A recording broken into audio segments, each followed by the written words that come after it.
Well, hello, everybody, and welcome to the Digital to Dice podcast. I am Dave. I am Ron. And Ron, in episode 207, what do you got? Go get your lobster. It's time to talk to Maine. All right, so episode 207, so we get the 207 area code up in Maine. The entire state of Maine. It is the entire state, isn't it? Yeah. And you can't get there from here, you know that. No, you can't. There is still, by the way, every year at Christmas, the local concrete company dolls up their trucks and parades them all around the area, and so their concrete trucks are done in Christmas lights. Really? It's quite. If I see a picture, I'll share it on Facebook.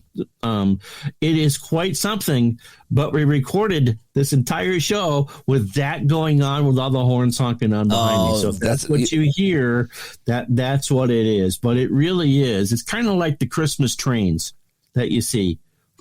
All the cars are done up in lights. That's what they do here with the cement trucks. Oh, I see. Yeah. Last night at 3 a.m., I thought one of my dogs was having a problem because it was just like, bah, bah, and I'm like, and so I got one dog that was sleeping with me. I'm like, oh, it must be the other dog. And so I went to get out of bed, and I heard the other dog start barking, and I'm like, well, it's neither one of my dogs. Outside, right outside our window, and coming out of the woods, we had a fox that was screeching at 3 a.m. Woke me up. They're barking their heads off because you could hear this thing clear as day, and it scared the crap out of me. But yeah, so you talk about background noise. I was woken up at 3 a.m. this morning with a fox screaming, and they scream like they're loud. They're loud. Yes. And I think what I read that they're looking for a mate, so that's the call, because it's like a okay, over and over and over and over. And then I heard him walking down the street. Go, good, wake up somebody else. I'm going back to bed. But anyway, in episode 207 here today, we have author Randi Druzin coming on. She's up in Toronto, and she's written a couple of books about hockey. The latest one is called Behind the Mask, a revealing look at 12 of the best or the greatest goalies in hockey history. Not the 12 greatest, but 12 of the greatest goalies in hockey history. And it's quite the list. I guess this is her second book, Ron. The first one was Between the Pipes. And I guess she was getting all kinds of grief for the goalies that didn't make it into the first book. So she wrote a second book. And we're going to talk about that book here in episode 207. Ways to get a hold of us. digitaltodice.com is the website. 978-751-DICE is the text line. 978-751-3423. digitaltodice@yahoo.com is the email. And over on Facebook, facebook.com/groups/digitaltodice. So, without further ado, let's get to this fantastic interview about Behind the Mask with Randi Druzin. Hello, everyone, and you are watching or listening to the Digital to Dice podcast. I am Dave. I'm Ron. And Ron, we have a special guest tonight. We're going to be talking some hockey, more specifically goaltenders, as we have on Randi Druzin and her book, Behind the Mask, a revealing look at 12 of the greatest goalies in hockey history. Randi, welcome to the show. Thanks very much for having me. Nice to meet both of you. Nice to meet you as well. Okay, so now what's interesting here is I'm a Boston guy, and Ron's a Montreal guy. Mm-hmm. Okay? And I'm a Toronto guy. And you're a Toronto. Oh, my gosh. Oh. That is fantastic. So we got the unholy trinity here going on, Chuck it. That's right. All right, before we get into the book and your writing and the whole bit, we got one question that we ask all of our guests before we get going. And that question is, if you could go back in time and attend any sporting event in history, what would that event be? Oh, you know what? I would have loved to have seen the last game in the 72 Summit Series between Canada and the Soviet Union. There you go, Dave. Yeah. There you go. I was actually playing that on my table, actually on my YouTube channel last night. I was playing games 1 and 2. Canada took game 1 6-3, and then they tied 3-3 in game 2. So these are some of the things we play here in our groups here. But I was playing the Summit Series. But yeah, the da Canada and yet Soviet. Yep. I have another one for you. And you might not be the Boston fan, but I would love to have gone to that game where Daryl Sittler scored 10 points against Dave Reese in the Boston. I've seen the highlights of that. I there was somebody had something about that game, and Cheevers was on the bench as the backup, and the reason why they didn't put was it that maybe I heard it from you actually. On one of your interviews that you did, that they didn't put Cheevers into the game at that point because he had just got back from the WHA and they didn't want to wreck his confidence. That's right. They're like, when he's going to make his debut or his return to the NHL, it's not going to be in the middle of this gong show. Yeah. It's going to they pour Dave Reese in there, and I think that was it for him in the NHL. I think it was. I think I heard that. Yeah, I think it did. Yeah. All right, so those are two really good ones there. Not the Boston one, but the other one's pretty good. Equally just as good, Dave. Yeah. All right. So, Randy, let's talk about, before we get to the book, and by the way, folks, the book is Behind the Mask, a revealing look at 12 of the greatest goalies in hockey history. Okay, that's the book that we're going to be talking about today. Now, tell us about how you get into writing and what are some of the other things that you've written to this point. Well, I've been a journalist now since the early 90s, and I've worked in every medium, print, digital, television. At the moment, I'm working full-time at the Canadian Broadcasting Corporation in television news. Okay. Most of what I do is national and international news, writing scripts, cutting the visuals, and sometimes editing the scripts. But I've been doing a lot of writing on my own, like right through since I started. I just decided whatever I'm doing for my day job doesn't have to be connected to what I'm doing on my own time. And on my own time, I like to have fun with my writing because, as you know, international and national news, not always that much fun. No. Hockey to me is fun, and goalies are more fun than any other players on the team, on the ice, in my opinion.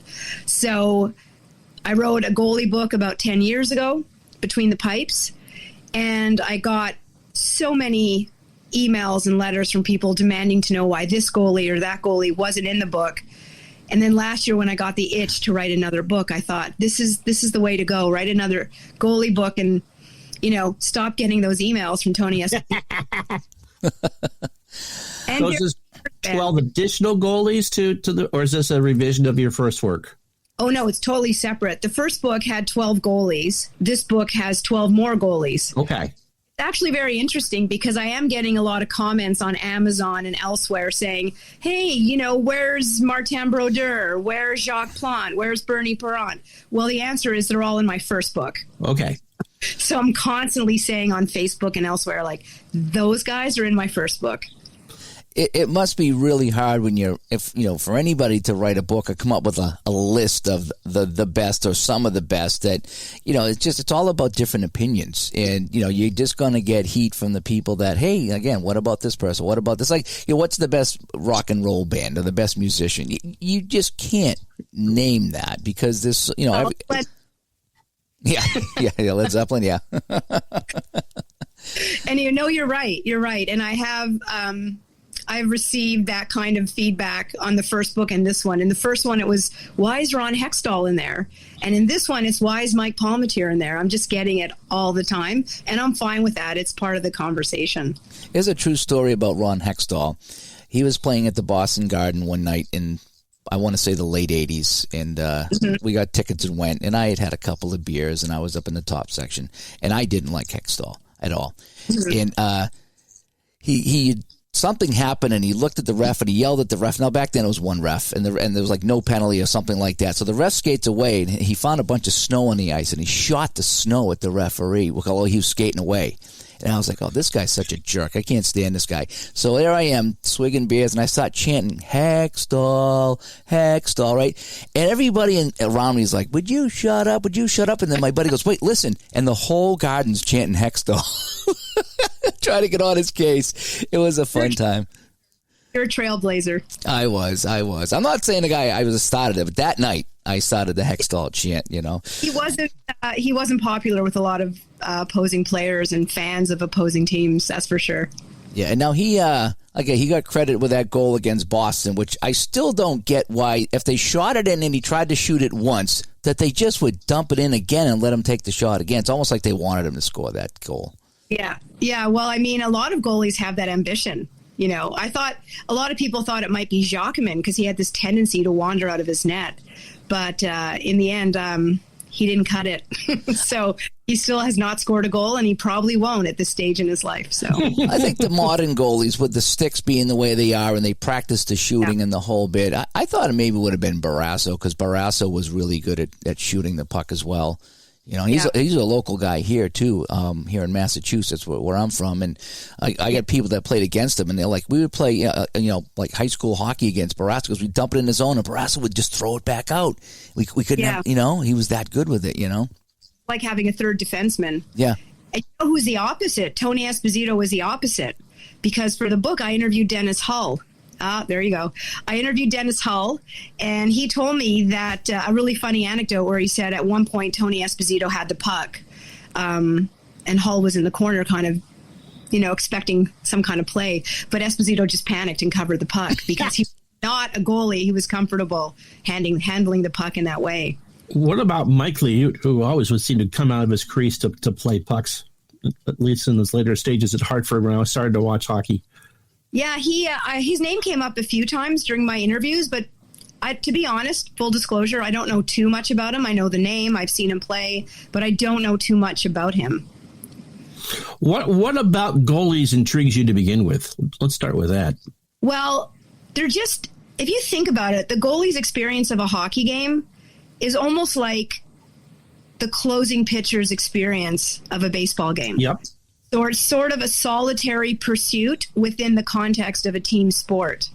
Because really the goalie's experience of a hockey game is completely different than the other players. They're all working together to try to achieve something, either to put the puck in the net or to keep the play out of their own end. Mm-hmm. But he's doing his thing on his own. So that's one thing that interested me, is because it takes a special kind of person to be cut out for that kind of job. Mm-hmm. But also, think about the pressure. I don't know if there's any other position in sport that has that kind of pressure. Game 7, Stanley Cup playoffs, everyone's looking at the goalie. And if he loses, it's on the goalie. One of the years the Bruins beat Montreal in a Game 7, Patrick Waugh just let what looked like the soft. I don't know that one. I know you don't. Patrick Waugh just looked like he just let the softest goal in. Now, of course, as a Canadian fan, that was was certainly some tingy colored glasses. But you're absolutely right. Once that first one went in, like, oh, that's it.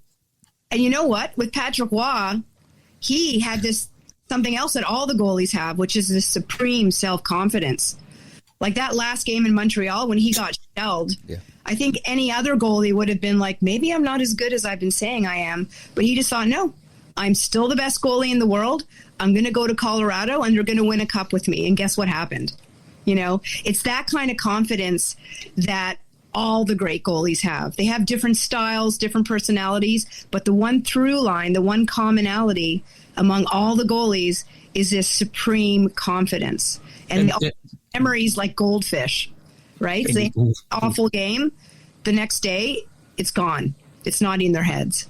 Yeah, you have to. I played goalie in high school in the 80s and then into the early 90s. And I actually quit playing net because I was getting hurt with the puck. And back then we weren't that good either. I wasn't seeing NHL players. I was just seeing some beer league guys. But everything hurt. And when I bought the new equipment, it was like I was so stiff I couldn't move. It's like, well, do I want to move around and get hurt, or do I want to be stiff and not make the save? I ended up just quitting net and skating out as a defenseman, but it was not easy playing net. No, it's not. And, I did an interview a few days ago with Jim Corsi, who you may know as he's a very successful goalie coach who's been in the NHL as well. And he told me, he said, just imagine what the goalies were like the 50s and 60s when forget the fact they weren't wearing masks. That's a whole different conversation. But even the equipment they did wear, he said it was like tissue paper. Like just imagine having Bob Hull fire a shot at you and you're wearing felt protection on your shoulders and your chest. I look at that old equipment, Randy, and I can't believe that that's what they come up with for equipment. Again, it was like wearing a sweater. And, even Gump Worsley, he used to brag about he had this paper-thin chest protector when he played. Yeah. And he said that, I wanted the mobility, and I wore this thing since junior, and I never wanted a new one. And you would think, and catchers had a mask in baseball at some point. You know, you would think that would be the next logical step for a goaltender, is just put on a catcher's mask. You know, protect, you know, and I know the pucks didn't come up as high for the longest time, and, you know, the game was down low, and I remember watching a game with Johnny Bauer on YouTube, and, you know, he got a shutout, and it's like, I could have probably got a shot in that game. He didn't see many shots, and they were all from the outside, and, you know, but I couldn't imagine ever playing without a mask. I couldn't picture it, but I guess if you don't know, you don't know, right? I mean, they grew up without wearing masks, and that's just the way they felt comfortable. And I'm sure, as you know, a lot of them were very, very hesitant to put the mask on because they thought it would impede their vision, or they just didn't feel comfortable doing it. So a lot of them just resisted for as long as they could. And I mean, there was guys holding out, you know, for ages. Some of them were wearing masks in practice, but wouldn't put them on in games. Interesting. What about the fact that a lot of the goalies from that era played the entire season? Yeah, I mean, they really 70 games. They didn't go to the 2 goalie system until the late 60s. And at that point, I think the Rangers may have been the last holdout, because Jacquemin, he was playing a lot of games. And when he started sharing, he didn't like it. He wanted to be the starter each and every day. You know, and now today that's unthinkable. But back then it was something the goalies did naturally. And then when their change came, there was a few goalies like Jacquemin and some others that were like, no, I want to play every game. And then, you know, Grand Fuhr, there was one season when he was a bit older towards the end of his career where he did play a lot of games, and his coaching staff got a lot of flack for that. Now, do you think that might be because back then, maybe with just the 6 teams or even the 12 teams, that there was only so many spots, and that if you didn't want to lose that spot and go down to the minors, do you think that had a big part of it? Oh, yeah, absolutely. I remember, I'm trying to remember which goalie it was. It's from the last book. He was saying, you know, there's only 6 top goalies in the world. And if I get into a position where I'm one of those goalies, I'm going to do whatever I have to stay one of those goalies. You know, don't forget what happened. Was it Wally Pip? Do you remember the Lou Gehrig story? Yep, Lou Gehrig. Yep, he had a headache. That's right. Every professional athlete's fear is that he misses a game or she misses a game and is done forever. You know, because it's so good. Like, look what happened in Montreal with Ken Dryden. You know, he came in and Rogie Vachon was gone within months. So it does happen. What about the flip side of more modern hockey when you had someone like Marty Brodeur or Patrick Roy playing 60 games out of the 80? Yeah, I mean, I think by today's standards, that's even incredibly high. But, you know, some goalies just thrive on the consistency, like being in game day after day. Like, you know, if you're a pitcher and you start one game and you screw it up, you have quite a few days to think about it. Oh, yeah. Before your next appearance. Whereas I think it's probably similar with goalies, where they have a bad game, they want to be on the ice the next day to make it right. That makes sense. Yeah. Talk about some of the research and some of the things that you went through to put together this book. Well, I spent a lot of time I was writing it during the pandemic, so it was a bit of an ordeal because I couldn't interview anyone in person. A lot of it was virtually. I think towards the end of my book, I did 1 or 2 interviews in person, but other than that, it was all virtually, which is different from the first book because a lot of that was in person. And then I got COVID, you know, in the middle of writing the book. And then even when I was able to sit upright, I had this brain fog for about a month. And I think I must have rewritten one of the chapters in my book 2 or 3 times because it just was terrible. Most of my time was Toronto Public Library online. I got in touch with some researchers who do work with the Hockey Hall of Fame who sent me some really great old archive, like Hockey Digest and other old magazines. So it was primarily periodicals that I got through a variety of sources, and then interviews I did with players past and present and their teammates, and in some cases their families. Like I spoke to Roger Crozier's daughter for quite a while. Oh, nice. A lot of information. So it was a combination, periodicals, I would say, and one-on-one interviews with some of the players and their teammates. Is there one goalie that stands out above the others that was truly admired by their teammates? You know what? Because the goalies that I wrote about in the last book and this one, because they're all elite goaltenders, right? Their teammates all had nothing but mad respect for them. You know, I mean, there's goalies out there where their teammates not feel that way, but those aren't the goalies who are good enough to be in my books. There's no one that played with any of these goalies who doesn't have mad respect for them, right? Or anyone who watched these goalies and not had mad respect for them. So, what is this book about now? Okay, and again, we're here talking with Randi Druzin, Behind the Mask, a revealing look at 12 of the greatest goalies in hockey history. That's what we're talking about today. What is it about the stories? Is it about the stats? Is it the characters? What is it about the book, and how did you decide who to put in the book? Well, it's 12 chapters. It's sort of an anthology. Each chapter focuses on one goalie, emphasizing the personality trait that makes that goalie really interesting. And like I said earlier, the goalies in this book were the goalies I got grief for leaving out of the last book. I must say, especially Tony Esposito, because that one, the fact that he was in that last book and Ron Hextall was, I'm telling you, I heard from a lot of angry people about I bet. And I'm like, just relax, people. It's a game. It's a game. So I picked the goalies who people feel should have been in the last book. And then I picked a few that I thought, no, this player really made an impact. And I had this discussion with one of the other podcasts I was on, which is, what makes a great goalie? Like, is it their stats? Is it the goals against average, the save percentage, their wins? Or is it their impact?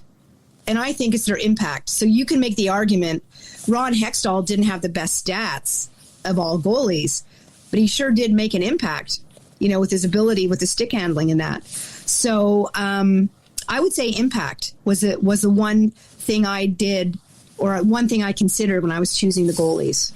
Okay.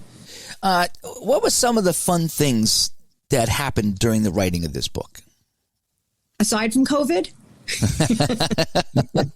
not a lot of fun with that, but I guess the fun thing was just talking to some of the goalies. Like, I had some experiences that were a little frustrating at the time, but in retrospect were a little bit, like, I laugh when I think about my interview with Marc-Andre Fleury, because, as I said, it was on the phone. I guess he was in the head office of the Minnesota Wild, and our cell phone connection was so awful.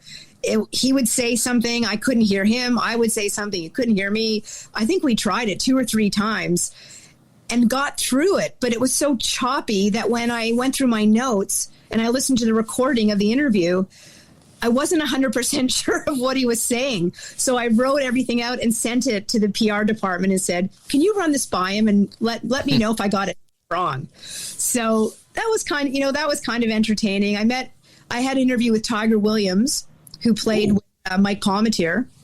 And he's one of those characters where you don't have to pull teeth to get good quotes from him.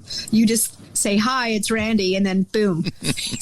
For 45 minutes, and he's giving me golden nuggets, the whole time. So that was fun too. I really do enjoy speaking to the players and the goalies, and I have fun writing about this. And this is the thing, people pick up my book, and I think some people are disappointed if they're expecting really in-depth, here's the psyche of this goalie. I spoke to his kindergarten teacher and his mother.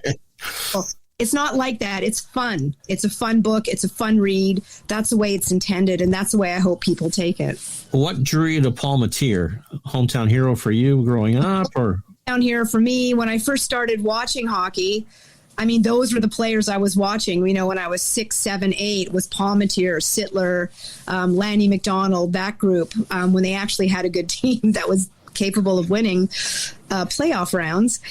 And Palmateer was just like a pivotal part of that team. And his acrobatic style of goaltending, to me, it appealed to me then. It appeals to me now, when I watch the old footage. So Palmateer was a bit of a sentimental choice, but there's enough people in Canada who also feel the same way about Palmateer. So I thought he belonged in there, even though he's not in the Hall of Fame, even though he hasn't won a Vezina or a cup. I still think he belongs in that book.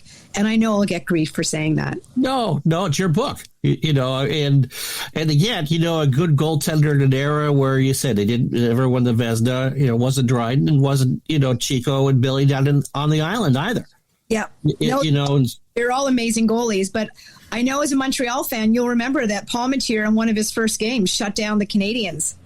And that I think one of the reporters at the time compared that to putting a lid on a volcano. Like that's a great, at that point was near impossible. And Palmateer doing that I think it was maybe his second game or third game, but it was very on after he was called up. That's pretty amazing. Yeah. Now, do you think, Randy, now myself, again, I would say that I like Tony Esposito. I like Mike Palmateer. I'm wondering if it's because they were the lefty and catcher with the right hand, because that was so different, because it was always the righty and catching with the left hand. And here comes Esposito and Palmateer, and they're the other way, and even Velimir is going the other way. Do you think that there's a little bit of an allure because they caught differently? You know what? I never really thought about it. This is the first time anyone's brought it up. So to be honest, I never thought about Paul McCartney playing the bass the other way either. So, I don't know if it's part of the allure, but it does look a bit strange, you have to admit, when you're watching it. It just seems a little bit different. Now, when you're picking the goalies out for your book, there's hundreds of goalies to go through. You ever run into a situation where it's like, you got to get some old guys says, "Oh, you should have seen, Tiny Thompson back in the 20." How can we never saw them play, and so we don't know how good they are, and so how do you So we've seen the modern people, from the '60s on up, let's say, but how can you So I just lost you for a second. Okay, how do you if you went way back in the 40s or the 50s, how would you put somebody like that in the book? And what would be the criteria for that? I'm not sure why I'm having audio problems. I can't hear you. Oh boy, we cut out again. Yeah, her signal cut out. 1 second. Can you hear me? We can hear you. We can hear you. We can hear you. I don't know why I can't hear you. Do you want to talk to each other and let me log back on for a minute? Sure, we'll do that. Okay, I'll try this again. Okay, I'm sorry about this. That's okay. So, I always liked the lefties, Ron. I did. I don't know what it is. I don't think I've ever paid attention enough to know that. I did. I always liked the lefty goalies for some reason. I never played that way, but I thought it was just kind of neat when they did that. Go back to a point that she was making about self-confidence and Waugh being so self-confident. The night that he went to the president of one of the Molson kids and says, "This is the last game I'm ever playing for Montreal."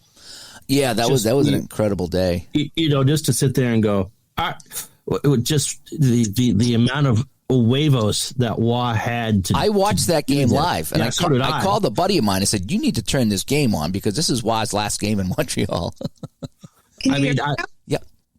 Oh, perfect. Sorry about that. I don't know what happened. That's okay. It may have been the ghost of Tony Esposito objecting for me leaving out of my first book. It might be. So we got a couple more questions for you, Randy. Then we're going to go to the chat room as we have some questions here in the chat. Sure. So put your questions in the chat. We'll get to those in 1 second. Let me see here. Do you think I tell you what? Tell us a couple of little snippets of stories that's in the book. So for people who are looking at this saying, okay, we're going to look at this book, Behind the Mask, revealing look at 12 of the greatest goalies in hockey history. What are some of the things in there that we can expect? Well, the two that really stick out in my mind, there's so many. That was my goal when I was working on the book. Include as many anecdotes as you possibly can that people haven't heard a million times.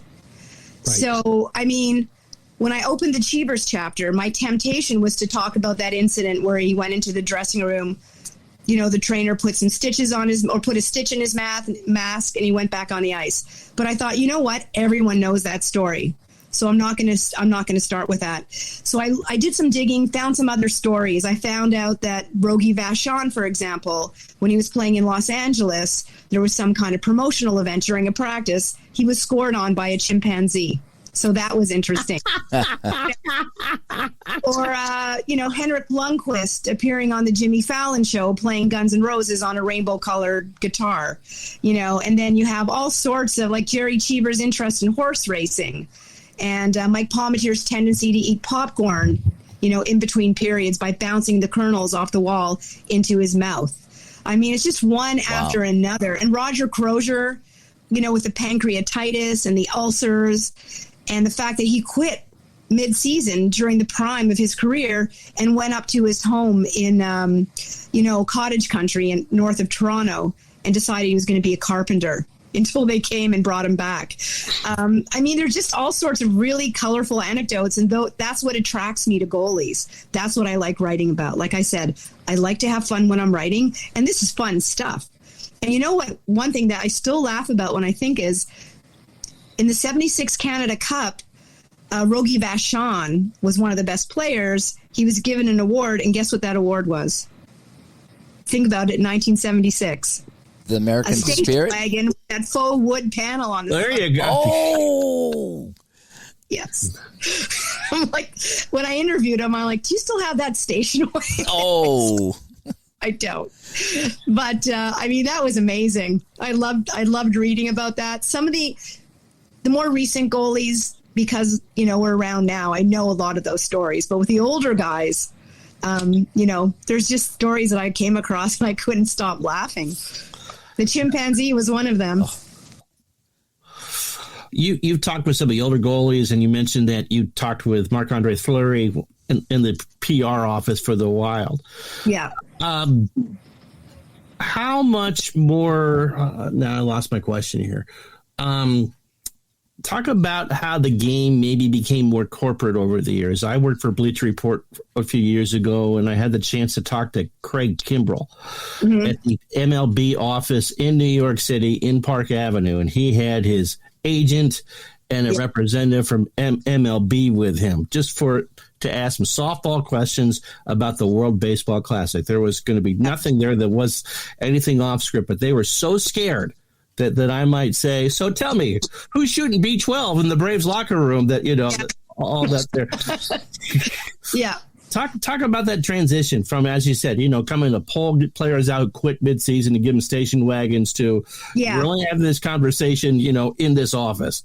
Yeah. No, I feel that now it's a little bit less interesting now, isn't it? Because the players are so managed by the PR departments and the media relations department that you'll get sound bites. You'll get the same sound bite over and over again from different players. They're not really allowed to express themselves, or let's say they're discouraged from expressing themselves honestly and candidly. And then you also have the goalies that it's almost like joining the military. When they start on their path to the NHL, there's a training regimen. There's the way you need to eat, the way you need to sleep, the way you need to dress. So by the time they get to the NHL, they've gone through this basic training, so to speak. And there's a lot of uniformity, in the styles that they play, in the way they approach the game. It's more of a science now and more of a business than it was back in the day where it was more like the Wild West. And you had characters like Gump Worsley and Roger Crozier doing crazy things that would be unthinkable by today's standards. So you can view that as a good development or a bad one. I don't love it. As a journalist, you want to get great information and colorful anecdotes. When you hear a player saying, I gave 110%, it was a team effort, goodbye, I'm going back into the dressing room, it makes your job harder. Yes. So there's that. But once you scratch beneath the surface, you will get to the personality. You just have to do some digging. Yeah. I wrote for a minor league hockey magazine 20 years ago, I think, and I got to go backstage, so to speak, and interview players. I get nothing. And to a point where I just stopped writing for the magazine because it's the same corporate line. Oh, we're focused on the next game and the coach is next man up. But it's just everyone had the same line. I wasn't asking anything crazy, but it's like, holy cow, just give me something to work with. Give me a quote that people might want to read. And it was boring. You know what? I had an interesting experience. I once did an interview with Sidney Crosby, and I could tell that he had been probed. Like, obviously, a player of that caliber is going to have a lot of media training from a very, very young age. But when I interviewed him, he was giving me these answers that I knew he had given a million times. So I thought I'd just throw him off his game a little. And I said, if you could go out for lunch with one female celebrity, who would it be? And I could just hear the wheels turning. Oh, boy. I'm not programmed to answer this question. Yeah. I don't know what to say. So he did actually think about it and give me an answer.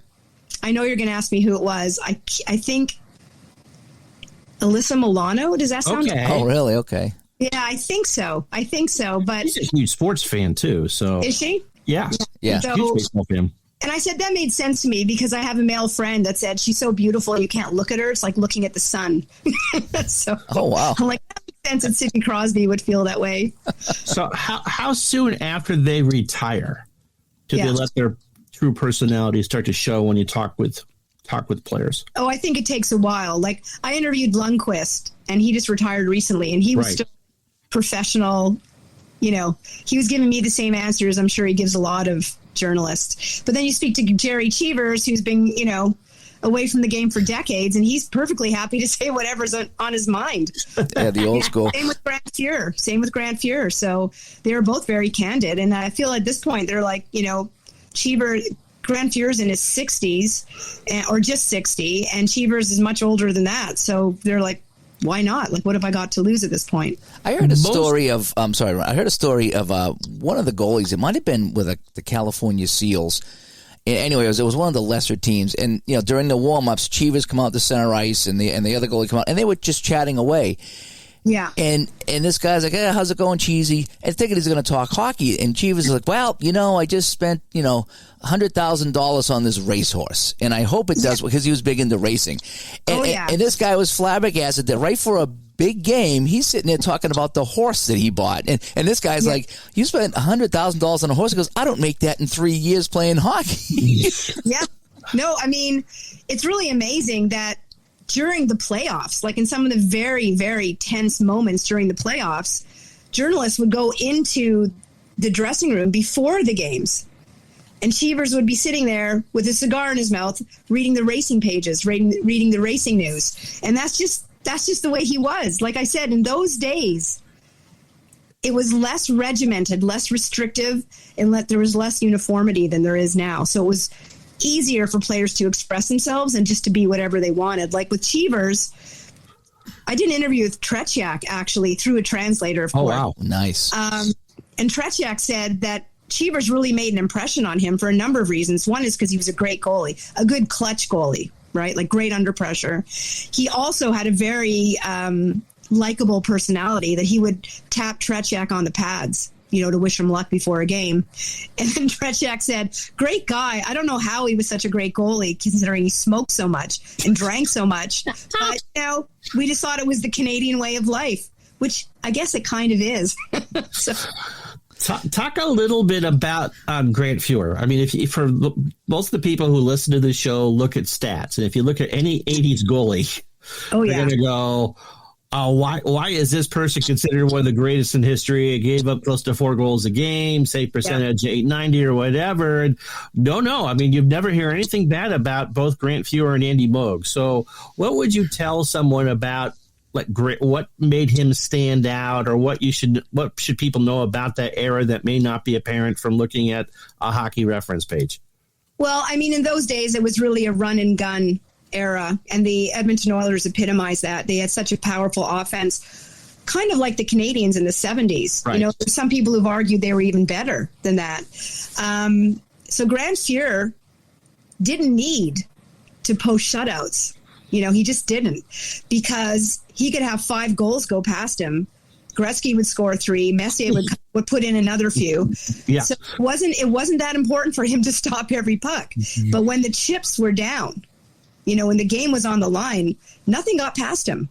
And that's why Gretzky called him the best goalie in the league.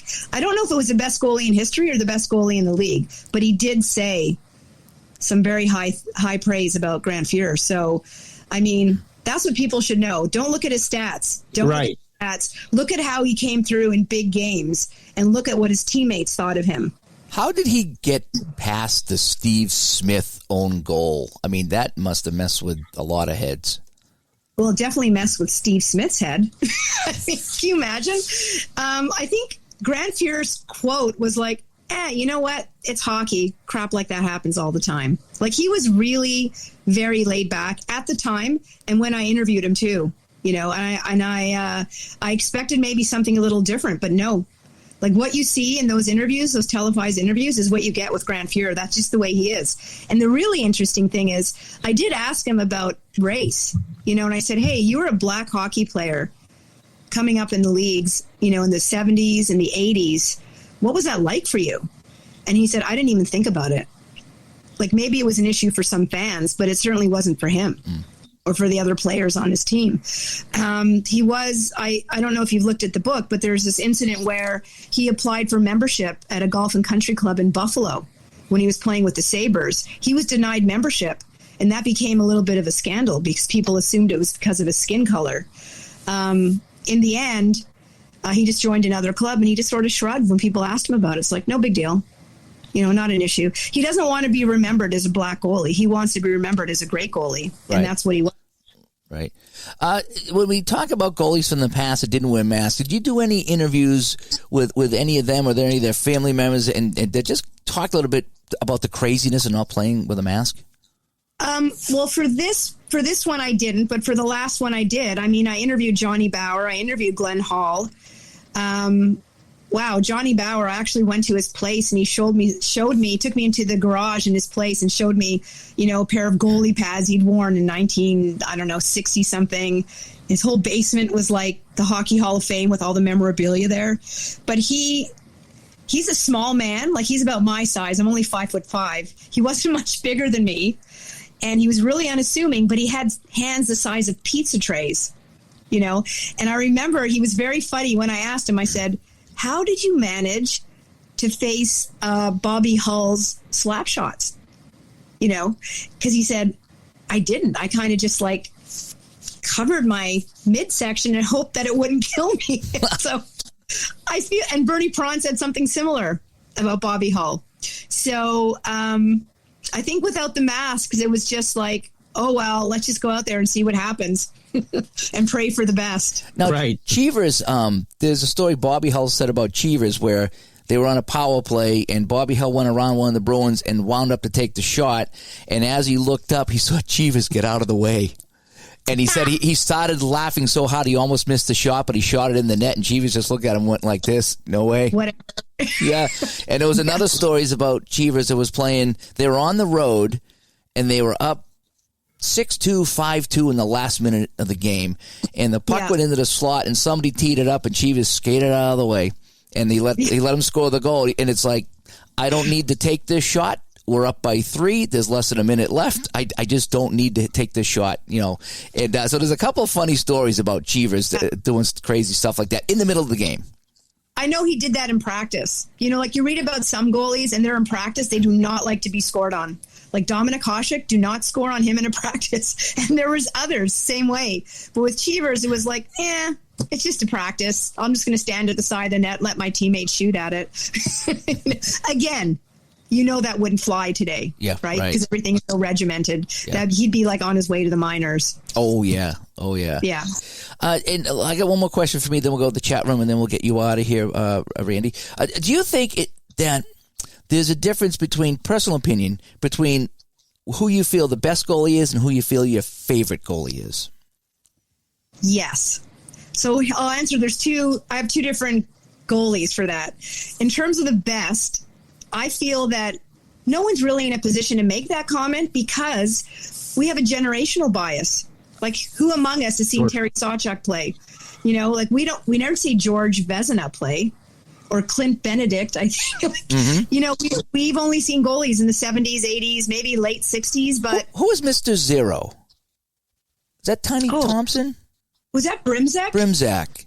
Was it? I think it might have been. You might be correct with that. Yeah, I do know that. I recognize that moniker. I think it may have been Brimzak. But, so I can't really pick a great goalie. And, look at all the goalies in these two books. with the exception of one or two, they've all won Vezinas, they've all won cups. Or if they haven't won cups, they've won a ton of individual awards. They're all amazing goalies, so it's really hard to pick one. I'd say, though, my personal favorite was Dominik Hasek. And there's two reasons for that. One is because he's a really good interview. Like you ask Dominik Hasek questions, you'll end up speaking about the Euro, the European Union, Czech politics, chess, all sorts of things. And then he'll give you some well thought out answers as well. So there's that. Also, I lived in Prague from 1993 to 1998. And at that point in NHL history, Jágr and Hasek were arguably the two best players in the league, or two of the best players in the league at that time. So Czech hockey was a big deal at that time. And then when they beat Canada, in Nagano, in the Nagano Olympics, the country just went wild, and I was there. So it's sort of a sentimental attachment to Dominik Hasek, I would say. But, there's no denying. Look at his Vezinas. I have a friend, another hockey writer who I talk to all the time, who insists Patrick Roy is the best of all time. And I'm like, no, it might have been Dominik Hasek. And then he's like, how many cups, has Hasek won? I'm like, how many Vezinas has Patrick Roy won? It's a conversation that could go on forever. It is, and it's a fun conversation. The short answer is, my sentimental favorite is Hasek, maybe also Palmateer, because I grew up watching him. Who's the best? It's really hard to say, because they're all talented, and we only know goalies. We don't know goalies who play in the 30s, 40s. Yeah. So, Ron, do you have a favorite goalie, and who do you think the best goalie is, Ron? Ken Dryden. The best goalie I ever saw was, Roy or Hasek. Yeah. Just because they were on top of their game. I can't believe we've talked for 45 minutes and not brought up Marty Brodeur. Amazing also. Also unique in his style. Yeah. Like in the 90s and even now, it's all butterfly. They're always down on their knees, sliding east-west, whereas Brodeur was sort of a hybrid goaltender, and that was, I don't know if any other goaltenders have played like that. You look at his numbers. I know they played a neutral zones trap and they were playing for 2-1 games, but it's kind of like Koufax and Drysdale back in the 60s with the Dodgers. Yeah. We're going to give you one run. We only need two. It's the opposite of Fuhr and Moog. Yeah. We'll score 6. You can allow 5. Nope, we're scoring 2. You need 1. Exactly. And I'll be honest with you. Like, I've been on Facebook. I've been getting reamed. Like, for this book, like, why is Martin Brodeur not in this book? I'm like, he was in the last one, everyone. Just chill. Right. I recognize that he's an amazing goalie, and I did write about him, and I interviewed him, too. Oh, good. So I have a bit of a soft spot for Brodeur. I'll tell you why. I went into the dressing room when the Devils were in Toronto. I was after the morning skate. I went in there, and was it the morning skate? Yes, it was. And there was a whole pack of sports journalists in there trying to get quotes from Brodeur. And most of the journalists were like men who were probably like 5 to 6 inches taller than me, 50 pounds heavier. Some of them had boom mics. And I was just kind of at the back, kind of like trying, like, please, I'm trying to get in there. And Brodeur saw me and he said, oh, like, can I help you? Like, he saw that I was sort of the odd woman out. Right. And he decided to help me. And so I thought, okay, I really like Martin Brodeur. So I sort of have a soft spot for him too, just for being a gentleman. Yeah. I think for myself, Ron, hold that question. For myself, my favorite is Tony Esposito. And I don't know. His rookie season, it was, off the charts. Yeah. And I think he still has that record, right? For 15 shutouts. For a rookie, I think it is. Yeah, maybe. Am I wrong? I think it was 15. And I think that record still stands. It might be. Yeah, he was fun to watch. I loved him in Chicago. I think it was the butterfly style that I liked. I think just him being a lefty, everything was just unique about. I loved the Hawks and their logos and their shirts, and and so he was always my favorite. If I had to start a franchise with any goalie in history, my younger self would say Dryden, my older self would say Wah. And this is a Boston Bruins guy right here, but I have to give the respect to both of those goalies there. They were just such money goals. And again, you can get on the list of all the stuff we talked, Fuhr and Brodeur and everybody else. But again, my personal best, I think, would be Waugh or Dryden. And Dryden didn't play long enough to really, if he had played longer, it would have been interesting to see what more he could have done. But so it wouldn't be Dave Reese. Might be Ron's. All right, Ron. I know you're a Bruins fan. So you have to. So here's a question for you: pay full price to get in to play a game. What two goaltenders would you want to see face off against each other in a game that you weren't comped or didn't have a press pass? Who would you go pay good money to go see play? Oh, you know what? I would have loved to have been at the Nagano games to see Patrick Waugh and Dominik Hasek, face off against each other. Two incredible goalies with giant egos. I mean, it doesn't get much better than that. And I don't think there was a lot of love lost between them. Like, I didn't hear anything really awful that either said about the other, but they were both confident, maybe arrogant, and phenomenal. So to see them at either end of the ice was just amazing. I saw it on television, of course, but to be there in person, and the Olympics are such highly charged competitions, like, it would have been amazing. I mean, Hasek's goals against average, I think, was less than one. So think about that, like watching that, the shootout, that would have, and seeing Waugh there, like, it just would have been amazing. What about you? Who would I want to see? I don't know. I just was thinking of the save that Chris Osgood made against Dallas in the playoffs in the late 90s that made Bob Cole pretty much fall out of the press box. Yeah. That took a lot to do. If I could go back and see anybody play, Waugh versus Dryden would be intriguing. Oh, so we can just pick and choose from different eras. Oh, absolutely. It would be, I'm not looking for a specific game, but, although those are very good choices. How about Terry Sawchuk? Wouldn't you like to see Terry Sawchuk against Tony Esposito? Or Terry Sawchuk against Patrick Waugh? Or Henrik Lundqvist, for that matter. Just seeing Terry Sawchuk would have been amazing. I've seen great black and white footage of him playing, but it doesn't really give you a great sense of what he was like. But everything I've read and everything I've heard from, older people who saw him play, that he was just phenomenal. That New Year's Eve game in Montreal with the Soviets and the Canadians, I think I'd like to go see that one and see Tretiak and Dryden, and just, Tretiak stole the show to a point. I think the Canadians were tapping him after the game because, man, he was just phenomenal that game. That's part of the reason he became like a crowd favorite in Montreal. Like, anytime the Red Army was in Montreal, people were outside the building at the Forum, crowding around him. Not the Canadian players, but him. Because he was that popular. He was really well respected. And, fans in Montreal, they're very loyal to the team, but they acknowledge good hockey when they see it, and they understand the game. So they appreciated him. Okay, questions here from the chat room. PJet says, what does Randy think about all goalies now playing the same butterfly style versus the pre-2000s where they were all different styles?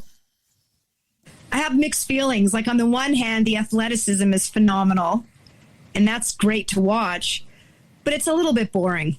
You know what I mean? Like, I just feel like, wouldn't it be great to see one goalie doing the butterfly, another stand up, and then a goalie like, Hasek or Palmateer, where they just seem like just all over the net like a spider. So on the one hand, I appreciate the athleticism and the brilliance of these goalies. On the other hand, I personally, for fun, would like to see different kind of styles, but I know that won't happen. Yeah. I remember watching Tony Esposito do the butterfly back in the day. Maybe that's one of the reasons I really liked him. And I couldn't figure out how he did it, because I played goalie and I would get out and my knees would smash on the ice when I did that, and it really hurt. And now I see all these goalies doing it today, and I'm like, how do they do it without smashing their knees? And I put on a pair of goalie pads one day for fun, and I saw that they got these pads now on the inside. So when you fall, you land on the pad. And they didn't have Yeah. those back in the day on the old horsehair goalie pads. You had to angle it just right. Now they're designed to spin, and when you fall, the pad sits flat, and you're on a pad, and your knee's safe. And it's like, oh, what a brilliant idea. Yeah. Can you imagine Glenn Hall playing the butterfly without a mask?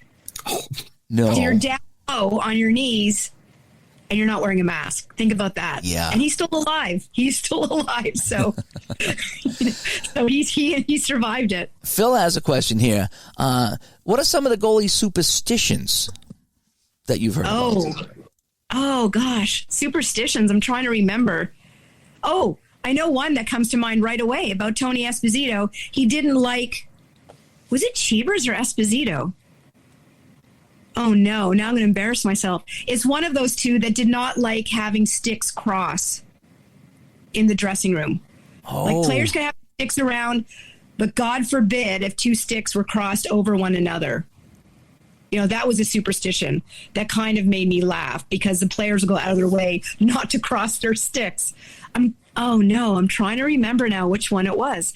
I think it may have been Esposito. I'm sure someone watching right now will know, oh no, she's wrong. It's this goalie. But it was one of the goalies, and that's one that made me laugh. I think Patrick Waugh spoke to his goalposts. That was something he had to do, introduce himself to his goalposts before every game. So, and I think the goalies today, because as we've discussed, it's more regimented and uniform.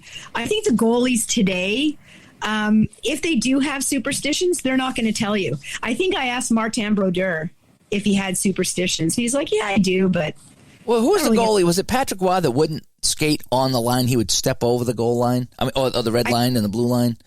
I think it was Patrick Waugh. I think when he was doing the pregame skate, I think he avoided stepping on those lines. That's an old baseball superstition for a pitcher. Yeah. Yeah. Yeah. Like I said, I feel like there's a lot of commonality, a lot of similarity between the goalie in hockey and the relief pitcher, or even the closer in baseball. And some people would say the place kicker in football too. Right. So I don't know as much about football. Al asks, can you give your thoughts on how playing goal has changed over the years as the equipment has changed? Oh, yeah. I mean, I was speaking to Jim Corsi like literally 3 days ago, who's a goalie coach in the NHL. And he said, now the goal is to block.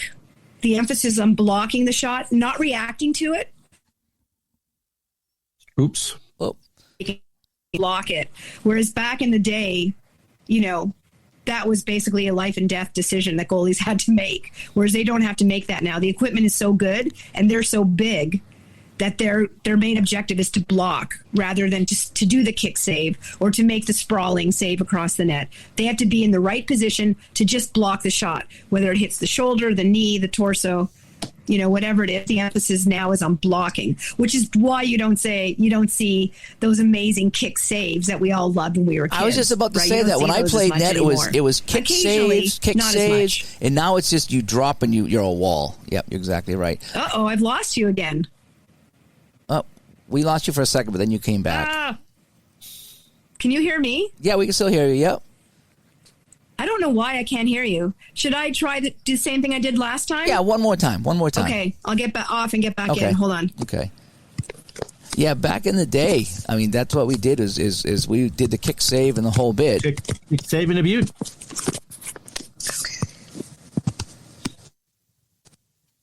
And nowadays, you see the goalies, like I say, just being walls in the net, and they're blocking them, just blocking the shots. I wonder how many stick saves they make these days, too. Back. Yeah, here we go. Okay. One more time. I don't know what's going on. Maybe, like I said, the ghost of Tony Esposito. Yeah, that's all right. We'll wrap this up here. Rob has a question. Who was your favorite interview?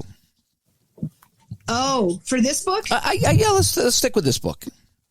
For this book? Well, the interview with Marc-Andre Fleury was good just because it made me laugh.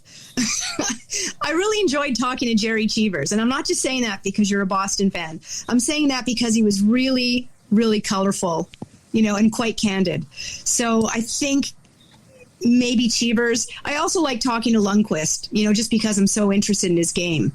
And the fact that he came from Europe, so he has a different experience. So I enjoyed that as well. But in terms of pure entertainment value, I would say it would have to be Cheevers. Oh, that's fun. Scott asked, where would you put Vladimir Tretiak in all this?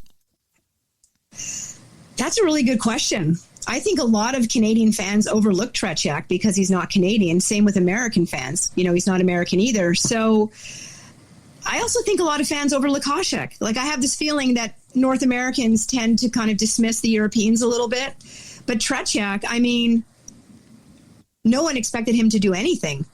But he was so disciplined. Like, he had that kind of regimented approach to exercising, working out, training, and the mental toughness that is common in the NHL today, but wasn't as much in those days. Because you know how the Soviets trained. They were in the Army, weren't they? Yeah, I mean, they were in the Red Army, and they did dryland training all year round. Like, they weren't even allowed to go home and visit their families, and they had to get special permission, from Soviet sports officials to do that. But Tretiak, let's face it, he was amazing.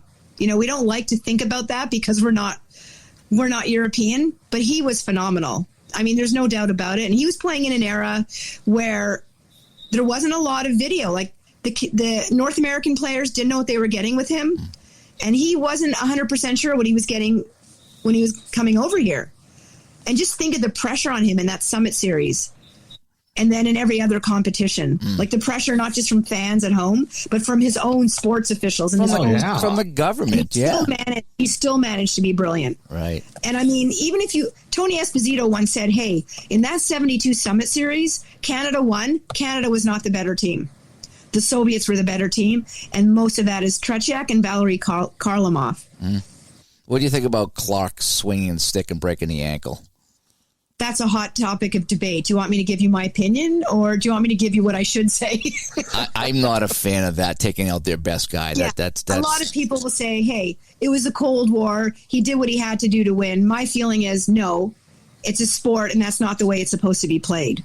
So you either win within the rules that are set out for that sport, or you just don't. That's something, like doing that is offside, in my opinion. Yeah, that's something you see on Shoresy, Yeah. And I think also there was a bit of bad blood for a while. I don't know if there is now, between Paul Henderson and Bobby Clark, because Paul Henderson said, I think that was not called for. Yeah. And Bobby Clark's like, well, we were teammates. We're supposed to support each other. Yeah. So you shouldn't be saying that. Yeah. But Tretiak, he's in the book because he was amazing. This is why it's like 12 legendary goalies. It's not 12 legendary NHL goalies. Right. Exactly. Yeah. Right. Yeah. That's why he's in there. I'd love to do a book just about the European goalies because, as you can see, they're kind of dominant right now in the league. Maybe that's up next. Yeah. Well, never say never. I need to rest for a while. At some point, probably. PJ, a resident California Seals fan, asks, which goalie used to take off all his equipment between periods? I think I know the answer to this, but I could be very wrong. All his equipment? Yeah, and I think I know who it is. I don't think it's any of the goalies I've written about. No, it was somebody on the Bruins, I think. Not Dave Reese again. No. Gilles Gilbert? I heard it was Jim Craig. Oh, really? That Jim Craig would go in, take off every bit of equipment, and then redress himself between the periods. That's just what I heard. Now, I could be wrong with that. So the Olympics, because he was the goaltender in the 80s. Yeah, I don't know, but I think that it was Jim Craig that used to take off all his equipment and then put it all back on. I could be wrong, so I don't know if anybody here at PJet knows that, but I just thought I would throw out that question for PJet. That's a great bit of trivia. I can imagine that could delay the start of a period, right? You're taking off all the equipment, putting it all back on. What if the strap breaks? Yeah. Oh, well. Yeah. Now, did you hear that story about Roberto Luongo, where he had this incident in a road game where I guess nature called, in between periods. He ran to the bathroom. He said he'd had too many coffees that day, and he didn't make it out. He didn't make it out on the ice in time for the start of the next period. So that's something he likes to laugh about still, and a lot of fans do as well. Yeah, that's hot getting undressed. Now, with Cleveland baseball fans, says, are there any good Cleveland stories from Cheevers? Well, I know that he ended up not liking management and having a falling out with them. And I think at one point they suspended him and he just said, I'm out of here, and he ended up going back to Boston. But the great thing about Cheevers was that when he played in the WHA, the team had financial difficulties. And so Cheevers paid some of the players out of his own pocket. Wow. Yeah. And then it was also big legal case. Like, it was a history making case because, the Boston Bruins are like, we have his rights. He can't really go anywhere. It's in those days, it was like the teams owned the players, just right. like studios owned actors, and now it's not the same either in Hollywood or in the NHL or professional sports. The players have way more agency and way more agents, I guess. Well, Ohtani needs to pay them a lot more after the deal he got with the Dodgers today. So, I was hoping you'd come to Toronto. Yeah. For days, like holding our breath. So, D. Scott Howard says, it would be interesting to hear the stories of some journeyman goalies with long careers. Different perspectives for sure. Like maybe a biography of Gary Suitcase Smith. There's quite a few of them out there. I did kind of think about that, and I thought, would there be enough interest in the market? Like, would that book sell? I don't know. Like, the stars definitely draw attention. Right, I think probably the hardcore hockey fans would be interested in a book like that. But the general fan, who's going out Christmas shopping for their brother, they're not going to be, it's like, oh, I don't know hockey, but, my brother does. What am I going to buy him? It's not going to be a book about lesser known goalies. It's going to be like, oh, I recognize that name, Tony Esposito, or I recognize the name Patrick Waugh. Why didn't I buy this? So I don't know if it would sell, but it would definitely be interesting. Yeah, it'd be fun. The NHL has some fun stories. They really do. Not as much now as they used to. That's the sad thing. It's very much like you said, it's very corporate now, and they're all like employees going to work every day. Yeah. It's not as much fun as it used to be. Let's see, one last question from David C. Thoughts on top American-born goalie? I kind of partial Mike Richter. I don't know. Like, I watched him play. I was very, very impressed by him. Tim Thomas, when he played for the Bruins in that series against Vancouver. Those are the two that really stick out for me. What about you guys? Played his college hockey up on the hill where I am, because I'm in Burlington. So, Barrasso. Oh, yeah. 2 cups. Yeah. Can't argue with that. I forgot about him. You're right. You're right. Yeah, he's local to me, so probably Barras. But Richter's another solid. Yeah, solid Richter's choice. a good. Yeah. No, Ryan Miller, was he another one? Ryan Miller. Isn't Ryan Miller American? I think so. Yeah, I think he was another American goalie. He what was it? Well, I don't know how many years ago he went. And he took Canada to overtime, and Canada beat the U.S. I don't know if it was the Olympics or some whatever. And when he went back to Buffalo and they played a game in Boston, they gave him a standing ovation in Boston because of his play for the American team. Oh yeah, I remember when I was writing about Lundqvist. There was a game. I guess it was just after the 2010 Olympics. I shouldn't be speaking, but there was a game where Sidney Crosby had scored the winning goal, and he paid the price for it when he went back to the NHL. Oh, he scored the winning goal. I know what it was. Vancouver. Yes, he had scored the winning goal against the Americans in that gold medal game. In overtime. That's right. And he paid the price when he went to Madison Square Garden. Oh, I bet he did. Yeah. How about Manon Rhéaume? Have you thought about talking to her? No, but who's in my book is Sammy Joe Small, who's a national team, Canadian national team goalie who is really amazing. I got her to talk to me about Grant Fuhr and Vladislav Tretiak because she cites both of them as inspirations for her. In terms of other goaltenders, I didn't go for Manon, and I'll tell you why. She was a very good goalie, but I feel like, this is just me, I feel like she was not in the NHL because of her abilities. I feel like she was in there as a publicity stunt, to get oh my God, we have a female goalie, everyone tune in. She wasn't in the same league as other NHL goalies, obviously, but I thought of her more as a token, so I didn't focus on her. Right. But what I'm hoping is at some point I can write a book about female goalies because, as you know, there's now a new professional women's hockey league. Girls are coming up through the system the way boys once did. And I think it's just a matter of time before we're seeing some amazing female goalies as well. And they're also becoming better in Europe. So you're seeing Finnish goalies and Swedish goalies. You know, it used to be one or two that you'd see either American or Canadian, but now it's becoming more of an international sport for women. So I think we'll see better goalies. Do you think it would help or hurt women's hockey if they put checking in the game? I think it would hurt the players, but to be honest, it's just part of the game. I mean, I played hockey when I was younger, and there was checking, you know, in my games, and it didn't bother me at all. So I feel like maybe some of the smaller players wouldn't fare as well. It wouldn't be as much of a finesse game, but I don't think it would take away from the action any more than it does for the men. Okay. You know, at one point, they didn't think women could compete in the Olympics in the 800-meter race. They thought they were too delicate to last 2 laps. You know, at one point, they didn't want women to play volleyball because they thought it might dislodge their reproductive organs. So I think there's not as much of that now as there used to be. But I think, you know, if men can hit, why can't women? It's just be interesting because when you see the women play, there's no checking allowed. You know, there's still contact, but there's no checking allowed. And I just wonder if that would help or hurt sell that product. That's an interesting question. I guess it depends on who you're trying to sell to. You know, it depends. If you want to watch a finesse game, then maybe not. But if you want to watch a hockey game the same way you watch men's hockey, checking's part of the game. You know, and those women aren't shrinking violets either. Like they had the draft for the new league in the CBC building where I work. I went down into the lobby to see these women. I'm like, wow, they look like hockey players. You know, like I wouldn't want to mess with any of them. So they're not delicate. They can handle themselves. And I think most of them could probably give and receive a check.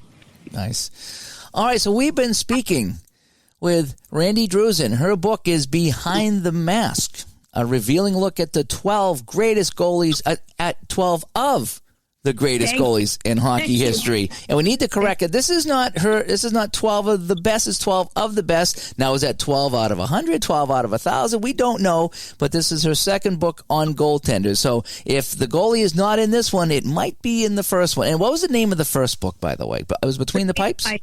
Between the Pipes. Okay. And, you know, all the people who yell at me for not having Tony Esposito in the last book, well, he's in this one. And for people who yell at me for not having Brodeur in this book, well, he's in the last one. So if you look at both before you yell at me, you'll see probably the goalie you're thinking about is in one of those 2 books. Nice. So I know we have a lot of hockey fans that watch the show, and I'm the hockey guy in our community, so I'm definitely going to be picking up this book myself and read some of the stories, because some of my favorite goalies are in this one here, Behind the Mask. You know, the Palmetiers and the Espositos and the Tretiaks and things like that. Those are the ones that I really would want to read about here. So this looks like a really fun book. So anyway. Well, you enjoy it. It's meant to be fun. It is meant to be fun, and I hope people have a chuckle when they're reading it. All righty. So, Randi, want to thank you so much for being on the show. Good luck with the book. And again, we look forward to your next one, whatever that one's going to be. Hopefully sooner rather than later. Thank you very much. I appreciate it. All right. Thanks for joining us. Bye.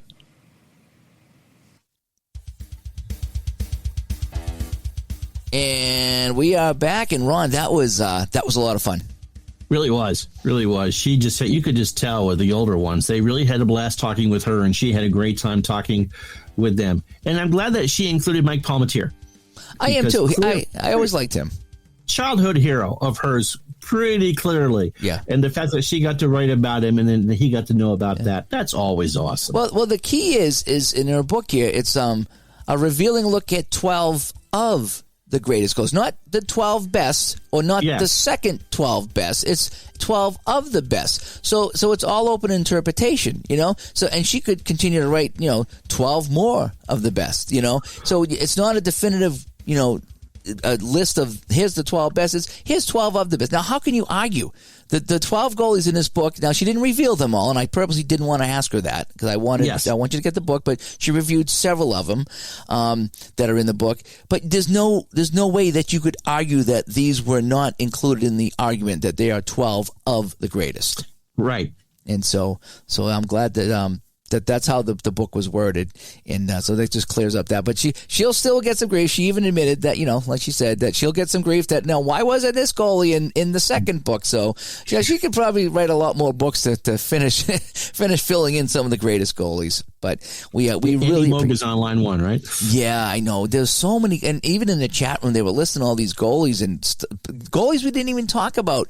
Even though we talked about so many goalies, there's still so many more. You just can't possibly mention them all. No, and they are the characters of the game. They really are. I mean, back in the day with the masks, how they styled the masks. I mean, now the masks are okay, but back in the day, they really could get creative with those masks and paint them. Now they're all kind of generic the way they are. I mean, because back in the day, you painted the mask right on your face. And now it's always on the sides and the whole bit. And they just don't stick out nearly as much as they did back in the day. Yeah, but I bet they're a heck of a lot safer. Oh, yeah. They really are. When I played net in high school, we just had the bird cage like Dominic Hasek had, okay? And now they're masked. So when you took a shot to the face, it hit you and you get the full brunt of the puck. Now they're designed so when they hit you, they're supposed to hit and ricochet off to the side. So you only take some of that blow. So it never hits you square in the face, So they've really done a terrific design with these goalie helmets and masks. They really have. But it was interesting to see that she talked to some of the goalies that didn't wear masks back in the day. Yeah. I get so many questions for those guys. I really do. It's just... the point that she made, well, they just didn't know any better. Yeah. And we were talking with J. Thomas Hedrick about the 1899 Spiders. She was talking about for those goalies who hung on as long as they could, it was a matter of pride. Mm-hmm. And kind of like when the same surprise answer when he talked about home run hitters. It was not copacetic to hit one out of the park. As a different, And so it's like you just get so used to seeing it. But no. I mean, wearing a mask in practice and then not during a game? Yeah. I just can't imagine. Yeah.